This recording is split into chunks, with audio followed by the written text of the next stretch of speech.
There you go. What's up? What's up? It is me. It is I. I am the greatest there is, the greatest there was, the greatest there ever will be.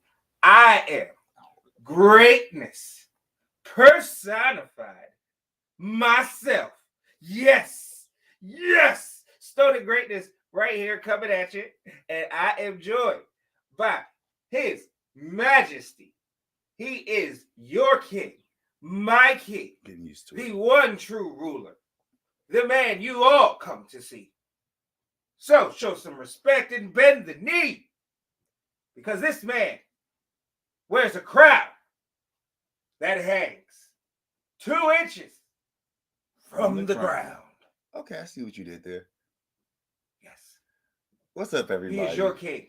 Oh, he's still going. King Kevyn. I need to get the sound effects of like a fan, not fanfare, but like a crowd Yes, going crazy yes. or something and playing it. Yes. I don't know if you guys see it. This man make me nervous sometimes because sometimes I really don't understand what he's about to say or do. But I actually kind of like that. It's a little grandiose, but I actually like that. Thank you so much, Stoney Greatness, for that wonderful, wonderful introduction. I felt it in my heart a little bit. So what's up, y'all? We are here. I know it's a little early. We usually go on at 5, but we came in a little early to do our show. You're watching the GreatMines Show, and tonight or this afternoon, we got a couple of good topics to talk to you guys about. One, we were going to talk about. We are talking about this news that Monique and Lee Daniels are back in each other's good graces. Mm-hmm. So we're going to talk about that little situation real quick. Wait, there was something else I sent to you that I wanted to talk about. Yeah, it didn't pop up. It said not available. Wait, no, I'm about to get to it in a second. I'll tell you. Tonight the Grammys play. I'll be watching the Grammys later on this evening.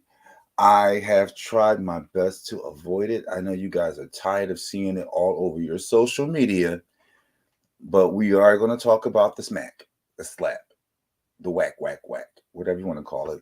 Chris Rock and Will Smith, and then what Chris Rock's brother Tony Rock had to say when he chimed in. I want to take a moment and talk about something special that happened on yesterday in my week and my past week. So with that said, thank you guys for tuning in. If you're watching us on Instagram, make sure you guys go to my Facebook or go to our YouTube. We're signing off here, but you can watch the rest of our show over there. Oh, Instagram over here. Bye, Instagram.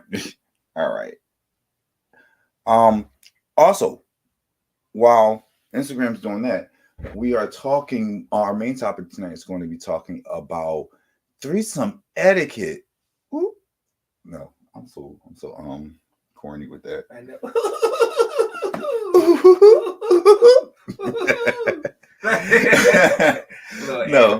So yeah, I do want to make sure that people can actually hear us.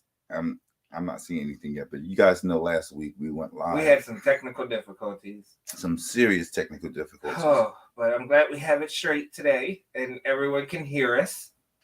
Yeah. Let me find my page. There we go. Yeah, we're gonna check.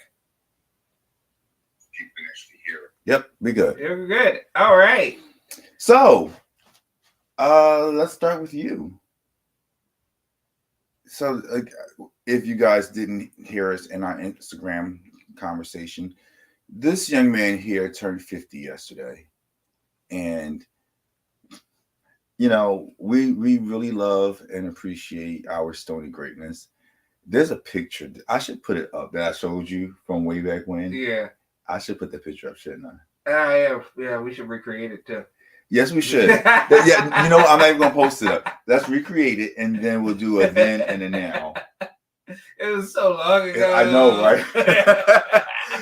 We reverse role. Well, actually, you weren't bald then, but I had hair. He wasn't flowing or whatever. Yeah, so we switched roles a little bit in that. We switched roles. I can get behind you.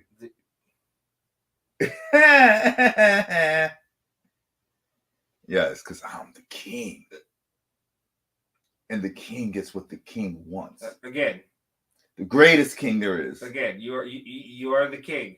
I am your king. All right, but I am their king, but definitely your king. The king of the North, right, is the king of the North at the end of the day. So it's not. But no. you're not from the North, No, though. I'm the king of the North. You're not the king of the North. No, you're not. You're no, you're not. No. I am.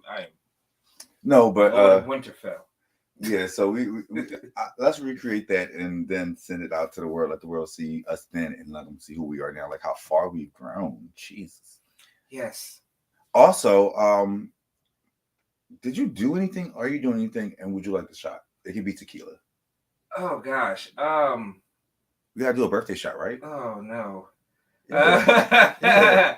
Once a year. There's no chance. There's only once a year no where I I'm have gonna to force this man to drink, and it's his birthday. And he knows with the shots, I threw up a little bit, like it's because I just can't do it without a chaser. Nope. Like Water? What do you got? You You just got water? Yeah, You just got water. Well, that's leading into my story. But yeah, I was sick and I had to drink a lot of water, and I didn't want to drink sodas or anything else like sugary stuff. I needed water to You get juice, natural juice. I know, but water's good too. Like actually, my natural juice is I juice fresh vegetables and fruit. That's my juice. Oh God, no shot. No shot. No shot. Oh God, no shot. So I guess on Tuesday night during the cocktail hour, we'll do a special shot for Stoney because Stoney is not going to take a shot with me for his birthday. Yeah, I might come on the cocktail hour. I don't know. Okay, well, one way or another, we're doing a shot. Yeah. Anyway, so last Thursday, not this past Thursday, but the Thursday prior to, I was in New York and I was doing this photo shoot for Charlie Magazine. I've worked with him like 2 or 3 other times prior. And, we've been cool. And we said that we would work together, but I with me being a model, and we just never did it. So he asked me if I can come up and do it. And in the middle of him painting me, getting me ready for the photo shoot, I just started to feel like sick. Like my body started chills and all this other stuff, like just out of it. I made it through the photo shoot. After the shoot was done, I went back to where I was staying in New York, and like I was just dead. I slept, I sweat, I was cold, I was hot, like I just wasn't feeling good.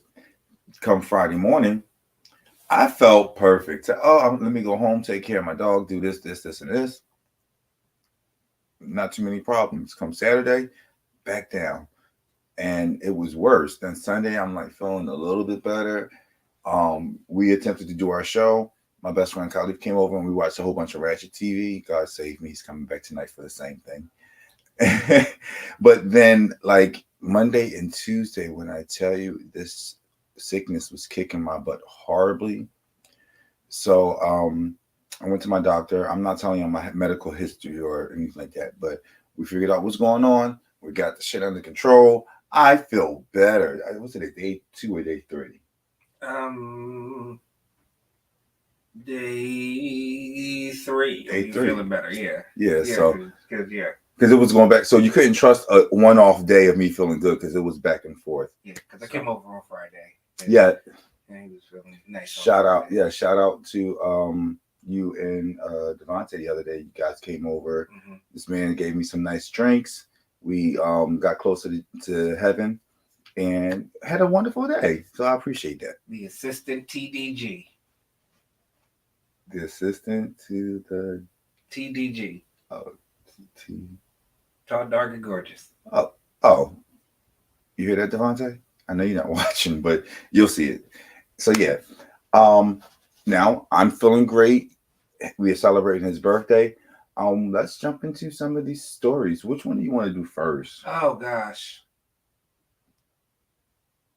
Because, all right, let's talk. All right, tonight the Grammys is coming on. Yes, the Grammys. Grammys are coming on. Grammys. We will. I wish you could do a review of the Grammys because obviously great things be happening on these Sunday nights when we're not paying attention. So we should watch the Grammys, make our notes, and come back and give you guys something next week. How about that? Sound good? Yeah, sure. Why not? All right, and you guys can watch it too. A whole week to talk about it. So y'all got the whole week to talk about the Grammys amongst yourselves. We'll reconvene here next week to talk about the Grammys. But Jay-Z and Kanye are nominated a lot. I think they're nominated against each other the last time I remember hearing anything about the Grammys. Okay. So, we got that going. I don't know what else is going on. No, Taylor no. Swift has the opportunity to, I think, become the artist to win Album of the Year the most. This year. Okay. Yeah, Really? yeah. I think she's already, because Stevie Wonder was the only person to win Album of the Year 3 years in a row.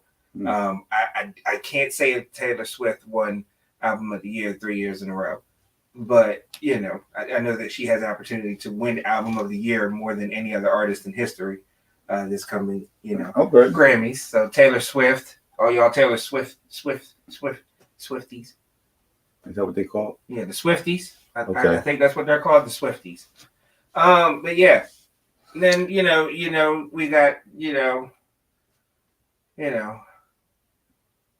she's nominated as always. Whatever is what it is. I was about to go into the next topic and talk a little bit about Monique. Mm-hmm. Let's move on. Yes, because we're not discussing. Buzz off is all I gotta say. Come on, like you ain't gotta be a fan, but you try to get us murderized. Huh? That hive will come and get you. Oh! I'm a bear. I'm okay. Okay. I bust hives for a living. Alrighty. Stoney greatness. Mm-hmm. Anyway, but Monique, we for I want to say 13 years, mm-hmm. she has been crying out about how she's been mistreated by Lee Daniels and Oprah Winfrey and Tyler Perry. I think most recent anything we've heard was just like some back and forth between her and Tyler Perry, mm-hmm. and they didn't really give her any really good results. It just was like, oh, more scandal in the news. Finally, Lee Daniels joined her on stage and made a public apology for the way his actions hurt her. And to take it a step further, and I got to see what the name of the film is. There's a film that he does on Netflix. Is it a series or a film? I mean, I'm about to pull it up right now. I mean, I know he works for Netflix and creates content for Netflix. It's a Netflix thriller, Demon House, where Monique will be replacing Octavia Spencer. So they're back on good talking terms. So this is my thing: is she replacing Octavia because of a scheduling conflict for Octavia, or is the energy just transferred? What you mean? Like, are they about to do the same thing to Octavia? Yeah. Why would they? I don't know, because Octavia is an Academy Award winner. Yeah, no. Don't. I mean, I know Monique is also an Academy Award winner. Right. But it's Octavia Spencer. But Octavia Spencer is actually an amazing actress. Mm-hmm. And she's very professional. You never hear her name in these streets. No. But I'm just wondering, who knows? That's a little angle you over there trying to creating a narrative over there. I don't know if I like it. Who knows? I don't think I like that narrative. Let's just say you don't like messiness? That part, yeah.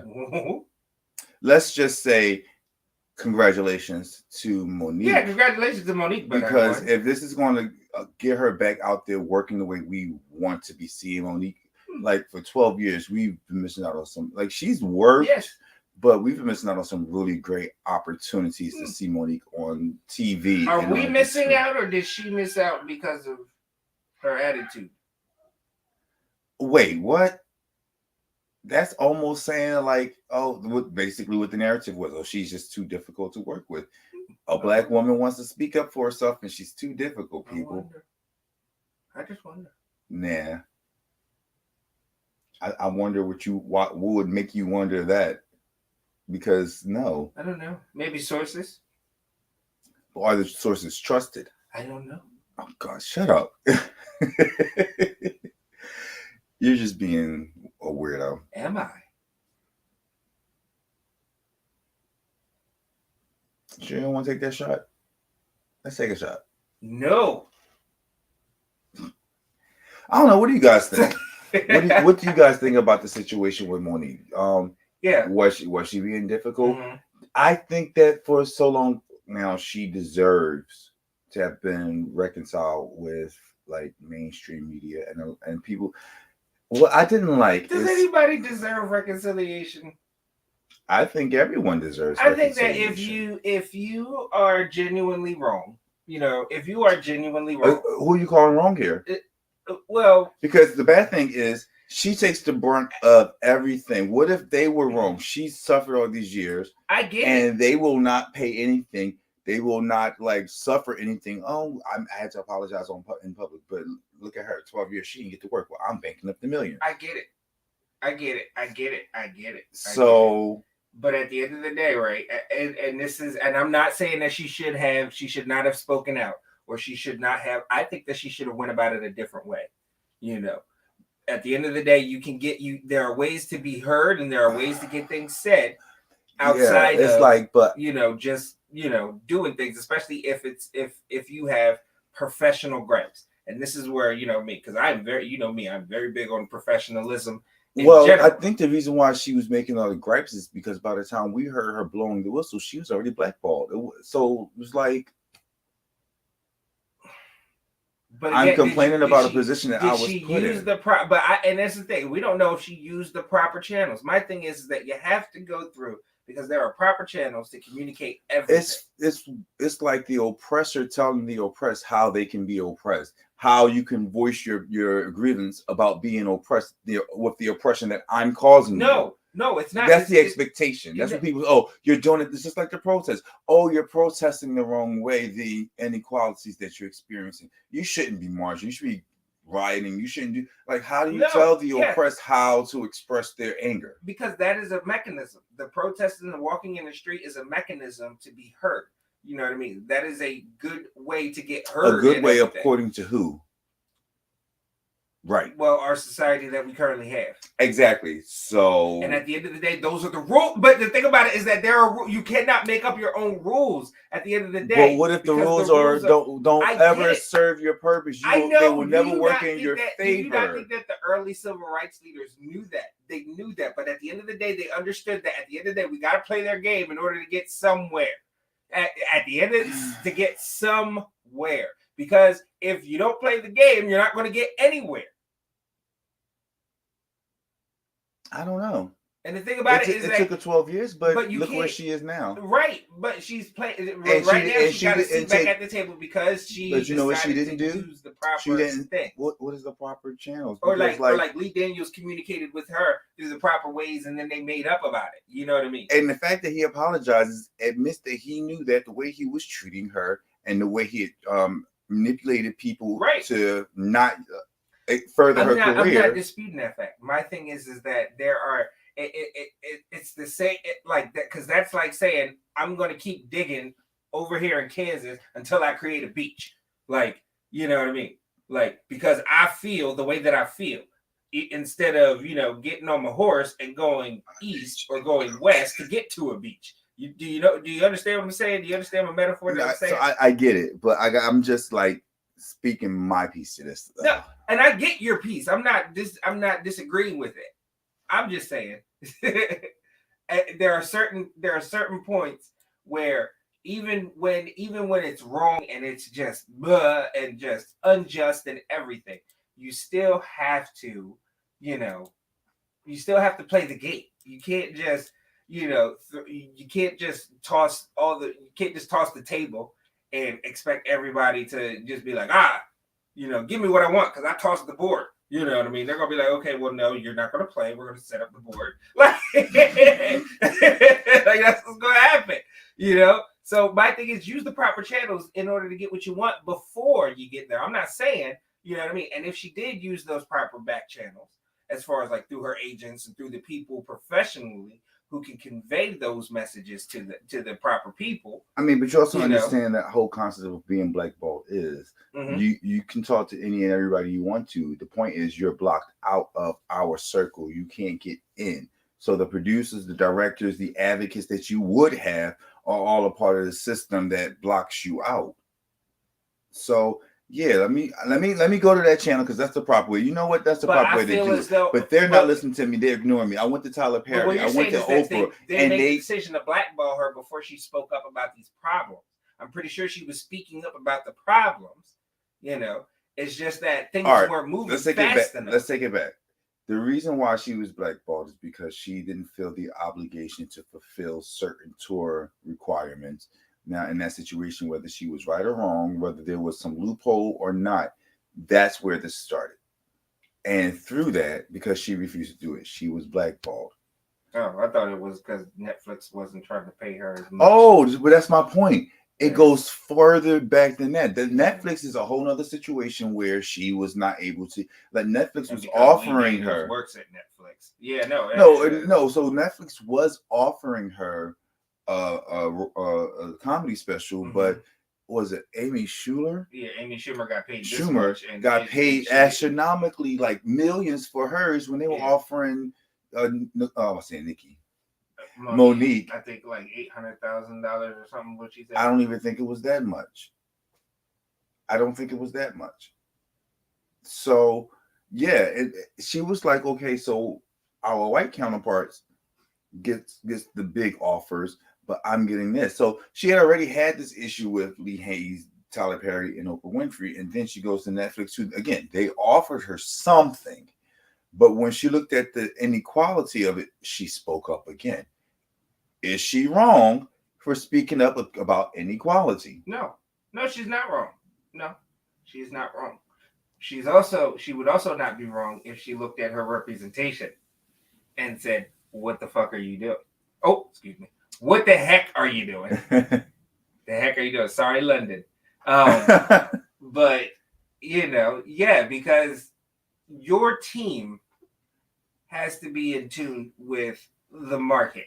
And that's why you have agents. That's why you have people that are supposed to be in tune with the market and the demands of the market and where you fall within that market and thusly adjust your demands.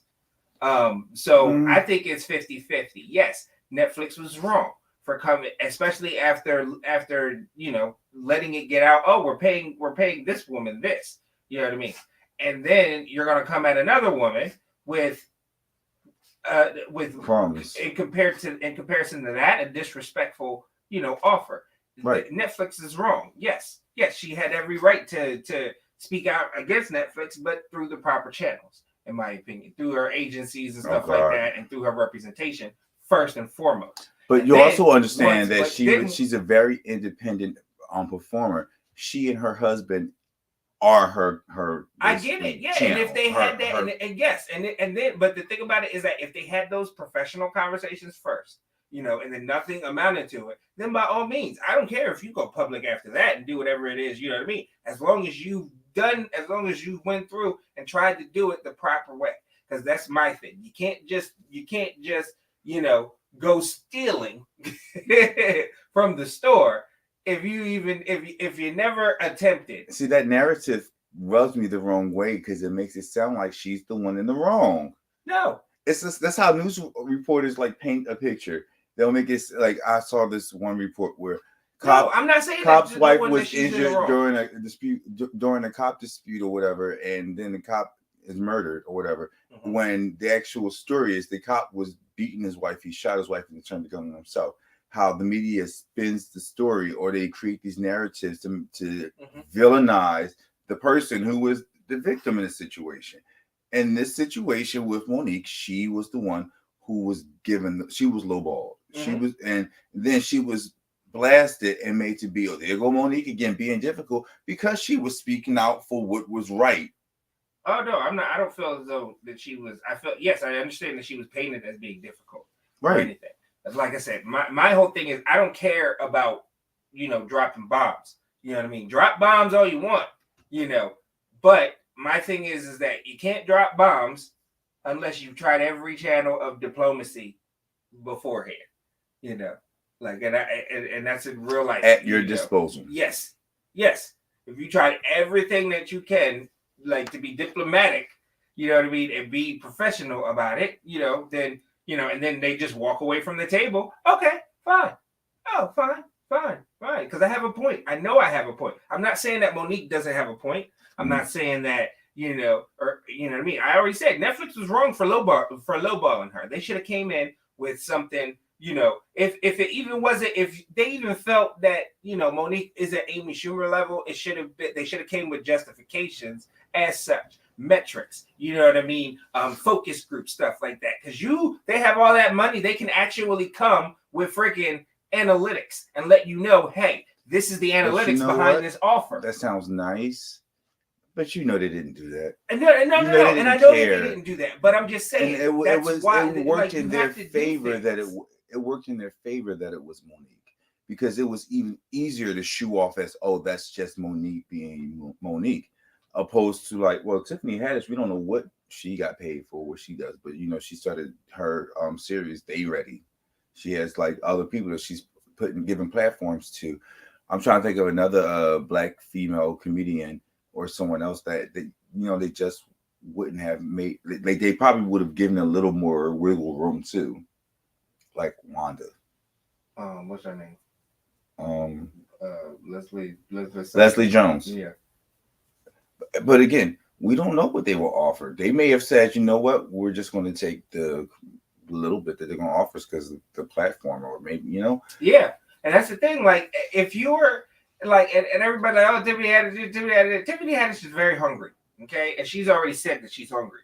You know what I mean? And Tiffany Haddish understands that the more Tiffany Haddish products that are out there, the more people talk about Tiffany Haddish, and thusly the more that Tiffany Haddish will be able to command.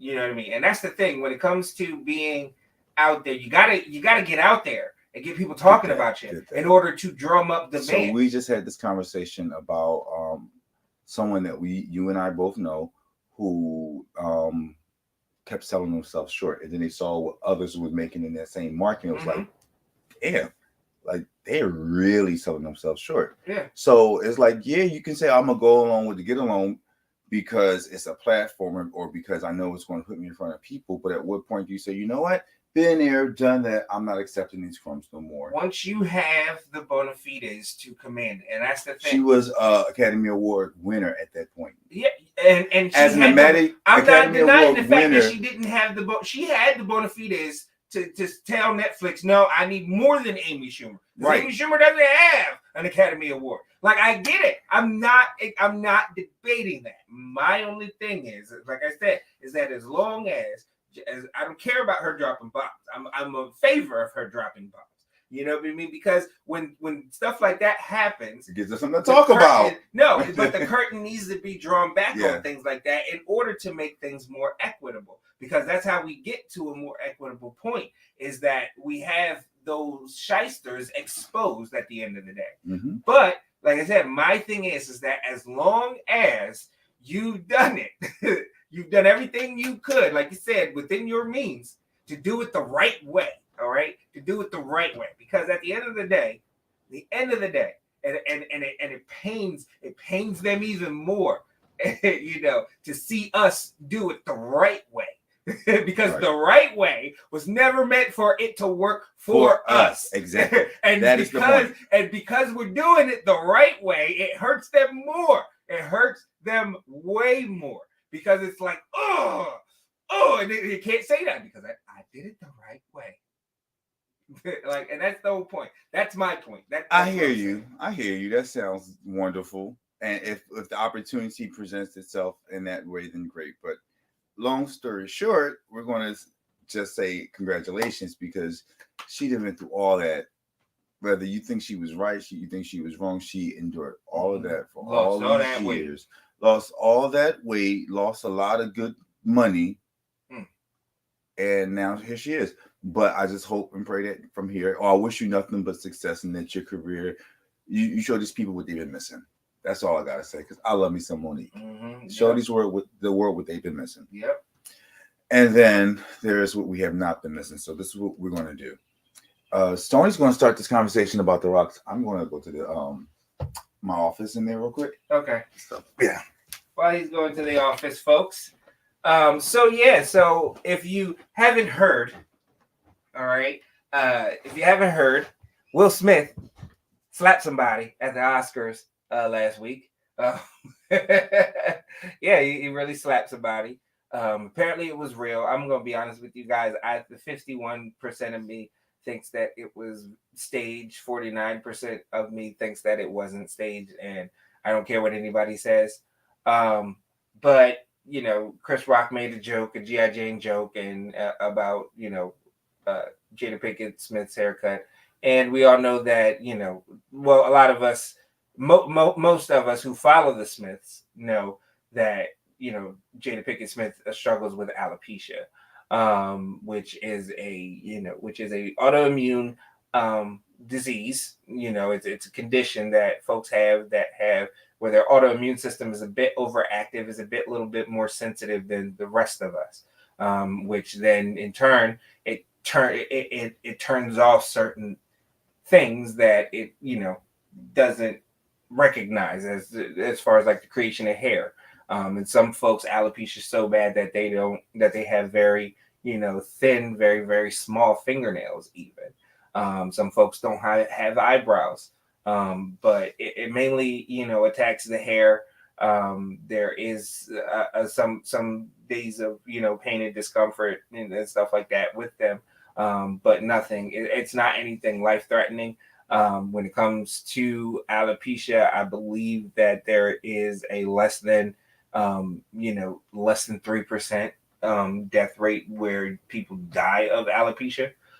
So it's a very, very, very manageable condition, and it is very uncomfortable for folks, especially socially, for folks that have that condition. But like I said, it's not life threatening. It's not totally life altering. Okay, let's just be real about alopecia. So Chris Rock made the joke about welcome back, Kyng. Welcome back, Kyng. Thank you. So Chris Rock made that joke. Will laughed at it at first, and as everyone else did. And Jada, gave him the stink eye, and was like, "That's not funny." And he was like, "You know what? You right, because I got to go home with you." Right. And and he got up, walked up there, and smacked Chris Rock. Yeah, a lot of people have went from, and it's weird because it literally is the public opinion on this is literally a pendulum. It's a pendulum. Like, because when it first happened, it was, oh, Will's defending his wife, and then like the next day it was, oh, that was a savage attack, and then it was, oh, but it's not that serious, and then it's, oh, it's toxic masculinity. Oh, it's toxic femininity. Like, you know what I mean? Because it's like there are so many things and so many parts that were at play in that situation. And the thing about it is that people look at that situation and they try to extrapolate a lot of hidden meanings that apply to society for no reason. Like, oh, if Chris Rock, like somebody said, oh, why didn't Chris Rock fight back? And it was this white comedian on television who was explaining this conversation that he was having with a black comedian friend of his. Okay. And he was like, well, I don't understand, why people are, I don't understand why Chris Rock didn't fight back, at that point. Like, Will Smith came up and smacked you in the middle of the Oscars. You're not going to fight back. And he said, and the black comedian said to the white comedian, oh no, he couldn't because he had the whole race on his shoulders. Yeah. It shouldn't have been that way, for one thing.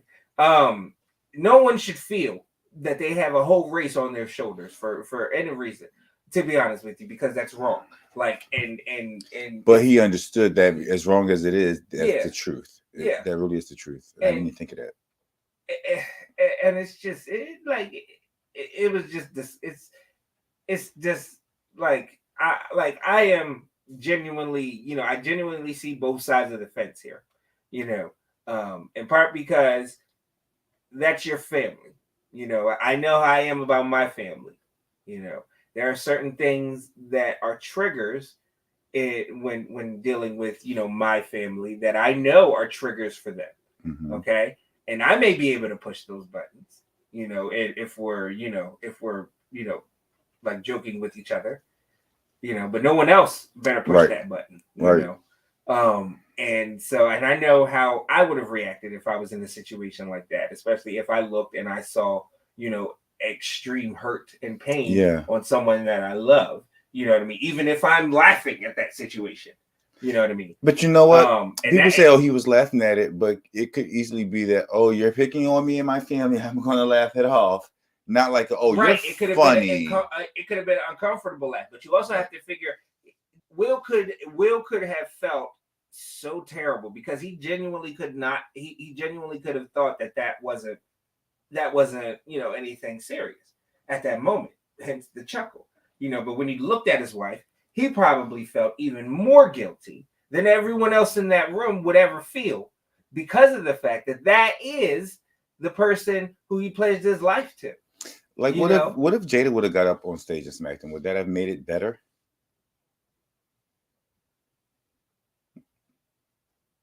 Would it? So, that's a good question. Because to me, honestly, I see where people are saying like it's unnecessary. Because at the end of the day, you don't want to resort to violence. I'm not going to say violence is never the answer because yes, violence can be the answer. Not in that situation. No, that wasn't a situation of violence. No. But violence happened, and it's just a matter of like people either justifying or condemning it, and like so that's where I'm going to interject, and I'm going to start to add my 2 cents to the story as it is. I'm not one of those people who are like, oh, go smack the shit out of him or whatever the case may be. But there was a part of me that feels like vindication. Now, hear me out. I know a lot of people are going to disagree with me on this, but when I saw Will, first I didn't believe it was real, but when it was confirmed that this actually happened, I felt like, good. Stand up for your wife. Stand up for your family. Don't be a pushover. Now, we all heard Will talk about this for a minute now, and it's in his book, which I happen to have. This is not a plug, but it's in his book, and he talks about it. And the very first chapter, how he felt like a coward. He sat and watched his dad whoop his mom's butt over and over and over again, and he froze, and he couldn't do anything about it. And he had his siblings looking at him like, well, aren't you going to get up and help mom out? And he felt like a coward. So that part, which we all kind of do know, if you're a person who follows Will's history or his career most recently anyway, this is something that he spoke about on camera as well as in his book. So now, after him going through all of these changes, he's in this situation in front of all of the world to see, and this man is clowning his wife. What you going to do now, Will? There was probably a chip on his shoulder. I'm not justifying the violence, but I'm just trying to get into his mindset. He had a chip on his shoulder, justified or condemned. He had a chip on his shoulder, and he had to defend his wife because he couldn't defend his mom. That's just me being super deep about the situation, but it holds weight. And the thing about it is that you don't know how, and again, that goes to, just treat people with, kindness, because you never know.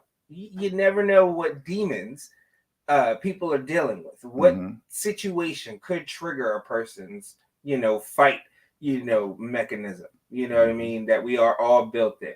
And because we're all, emotional creatures that are shaped differently by this harsh world, and because the world is harsh, and we want it to be all like, oh, sunshine and rainbows and puppies. No, it's not.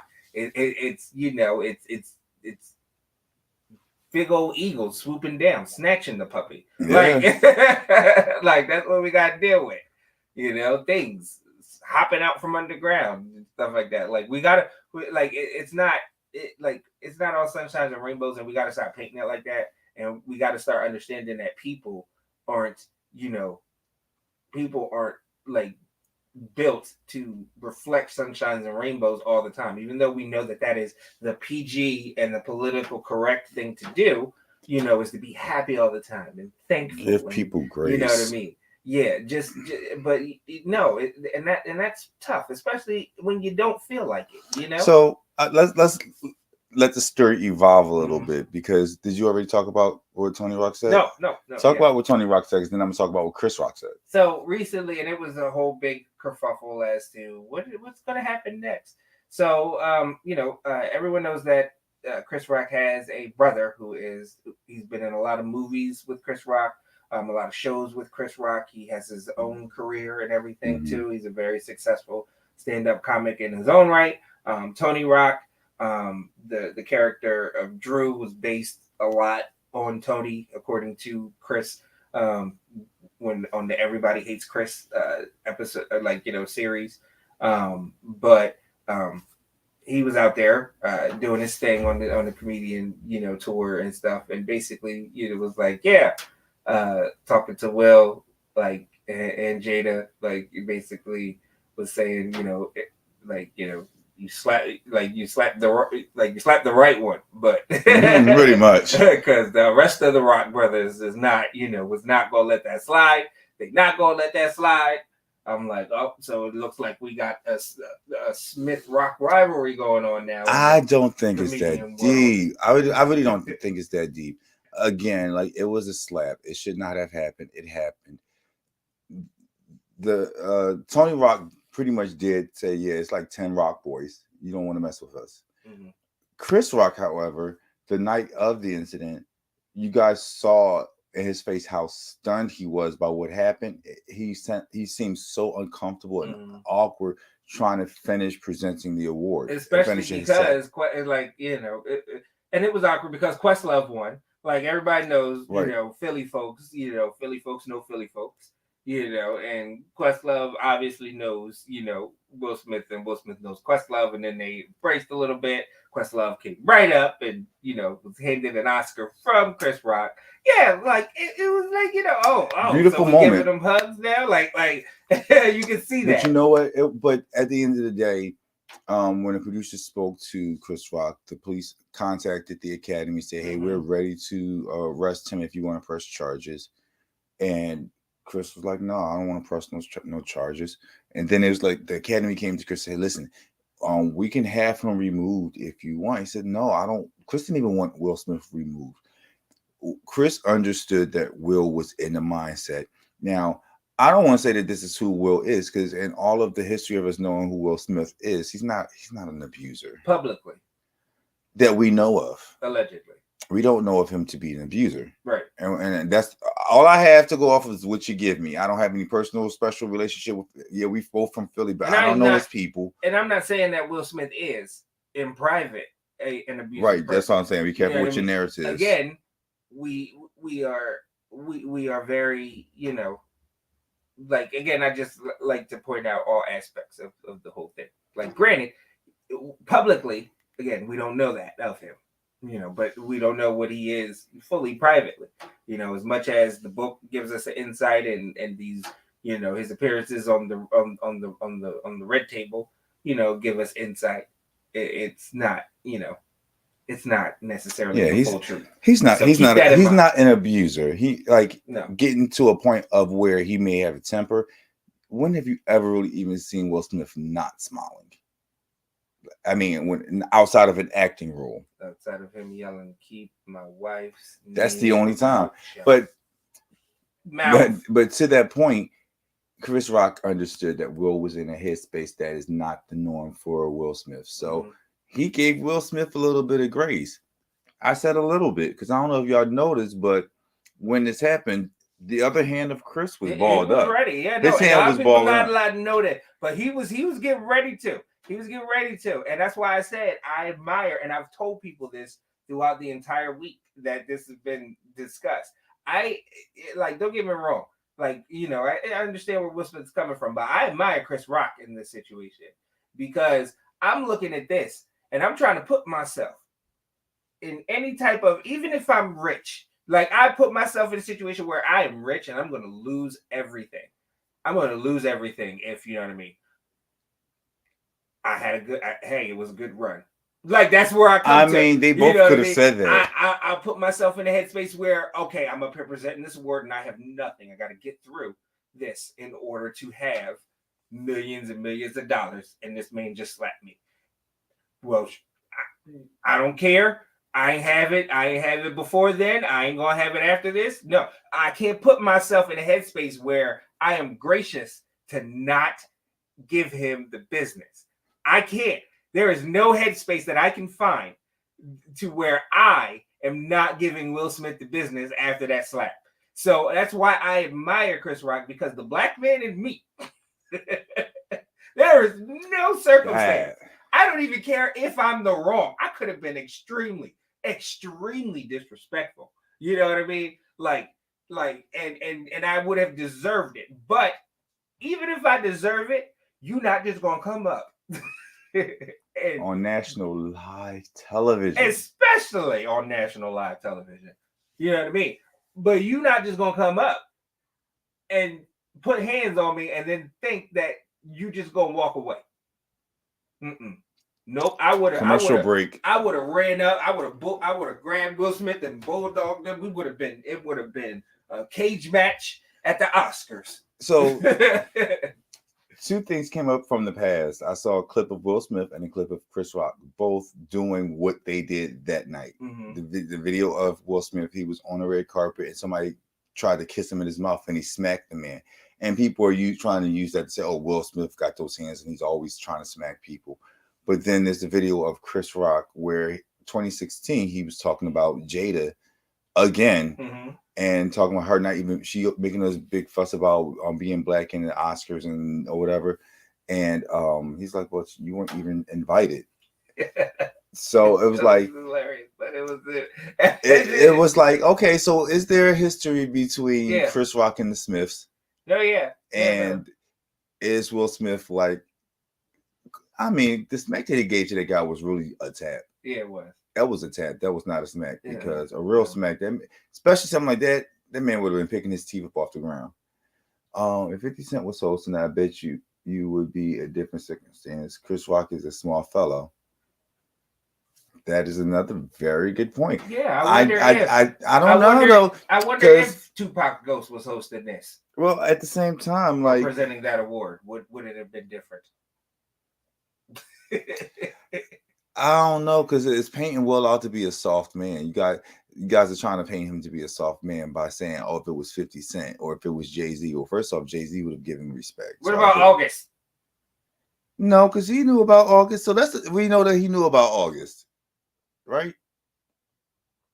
He knew about August. August Alsina was no surprise to Will. It was the fact that it got out. If that hadn't got out, because by the time we found out about it, it was already over. So Will knew what was going on.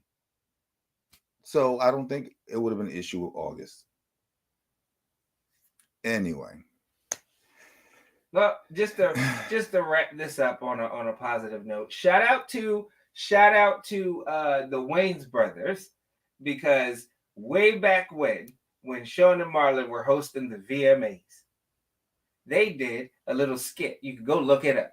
They did a little skit about how Chris Rock is always talking crap about stars, and then at the end it was showing being Chris Rock and stuff, and he was making jokes and stuff like that, and then he got beat up by all the celebrities at the end for making all the jokes. Like, it was funny. J-Lo came up there with like looks like a ridiculously large booty and was like, it was fun. It was fun. Yeah, I guess that's fun, but like, I forgot I was about to say crap. It was fun. It's fortune telling. The Wayans. Oh, the fact that everyone does it. Everyone does it. Remember that one year Kevin Hart just roasted literally everybody. It happens. This is comedy. Yeah. Oh, the one thing I did want to say is people. I want to be careful, and I wish people were more careful to not try to have their comic skits and they're hiding within the lines of the comic or their routines bullying, because it could easily be borderline bullying and say, oh, it's just comedy. When I was bullied in school, people laughed, and it gave the bullies the fuel to continue to bully. So you can say, oh, he was just being funny, but taking into consideration the people who are the target of the jokes, it's not funny to them. Okay. And so don't justify bullying because it's coming from a comedian. there are certain, now this is where I come in and be my devil's advocate. So there are certain spaces, you know what I mean, and especially here in America, we have this one thing called, the First Amendment. Yes. All right, which is the right to free speech. You cannot dictate to anyone what anyone can say. Right. And I stand by that. Even in events of hate speech, I stand by the right for because for a bunch of Ku Klux Klan people to be able to have and speak their right crappy to views. speak their views. Right? Yes. They have the right to speak their not impose views. Or cause harm to anyone because of their views. No, yeah, exactly. You don't have the right to impose. But you also have to take into consideration that everything has a consequence, whether it be action or word. Exactly. So you have to be able to deal with the consequences of your words and actions. But you do. But in the space of, but there's always the space of art, and that's the thing. When it comes to art, that's a slippery slope. No, when it comes to art, okay, art can be offensive. Art should be offensive.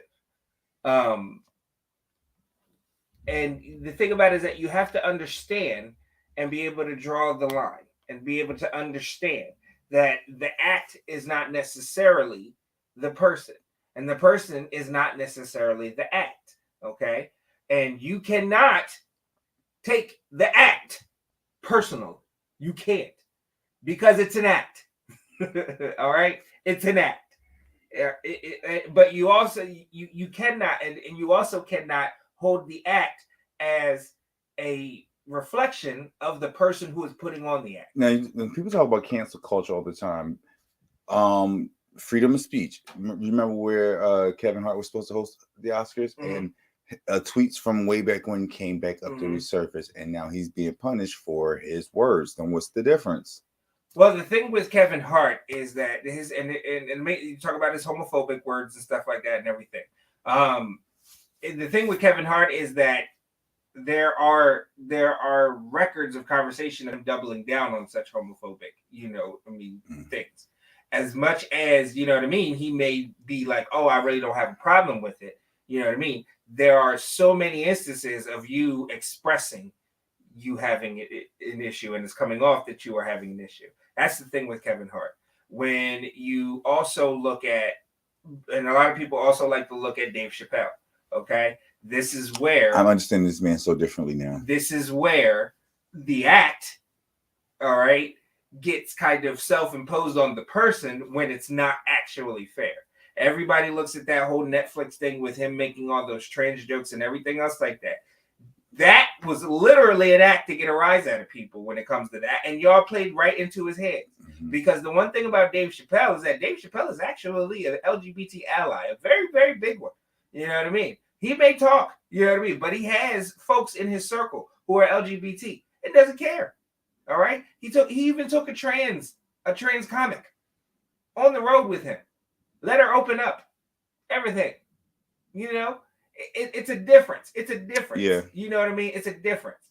And I think that people get it, especially when it comes to the art forms, and especially when it comes to comics, you know what I mean? Because comics live in a very thin, they live that kayfabe life, very thinly veiled, Yeah. And kayfabe is what I mean by act, like they're putting on the act, It's kind of like wrestlers. Wrestlers used to live the act outside of the arena, yeah. You know what I mean? And in certain cases, you can't do that because people cannot. There are certain people who there's a lot of people understand. Yes, there are a lot of people who don't understand what's entertainment and what's real. The difference, yeah.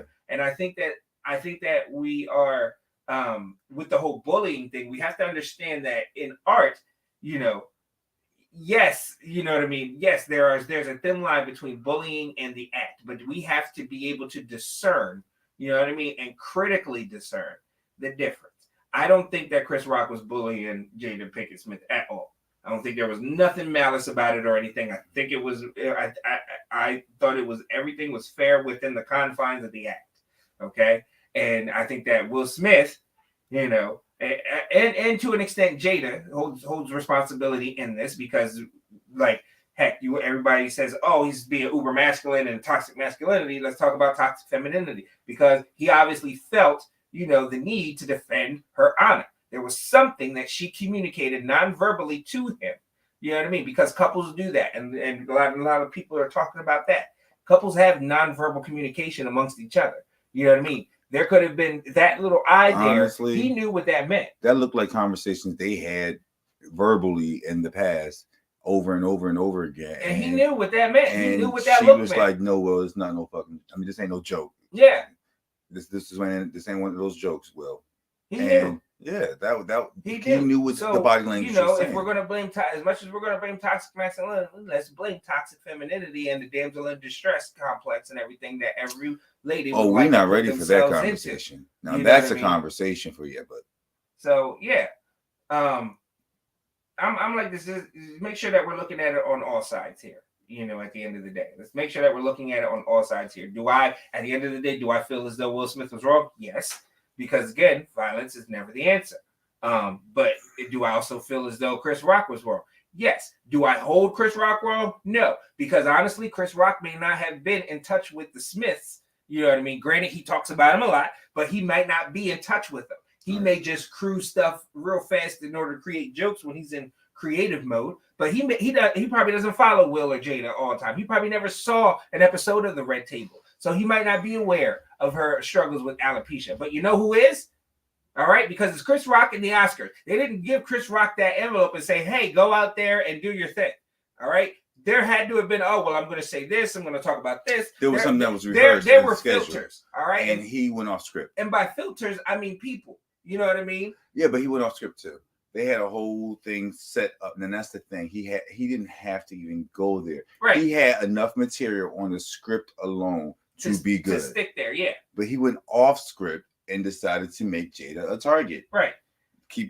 That's what I'm saying about bullying. Like, you didn't even have to go there. And at that point in time, right?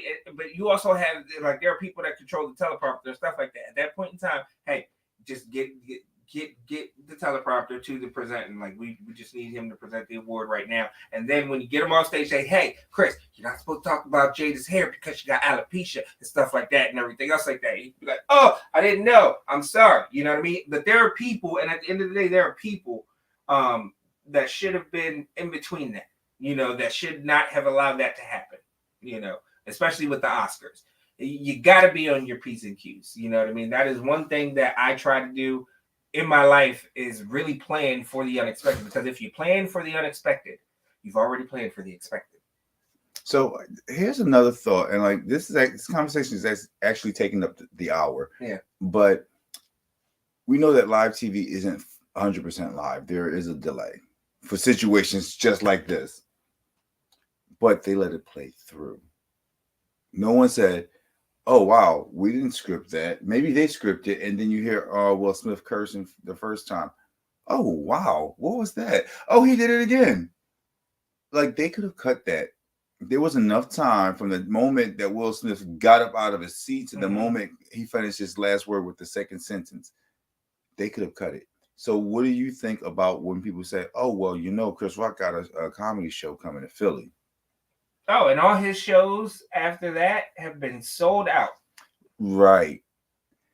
So what if this is a publicity stunt? I mean, I'm pretty sure Will didn't expect for this to blow up the way it has. But I mean, Will Smith has a book out. Jada has Red Table Talk. Isn't she on some other show?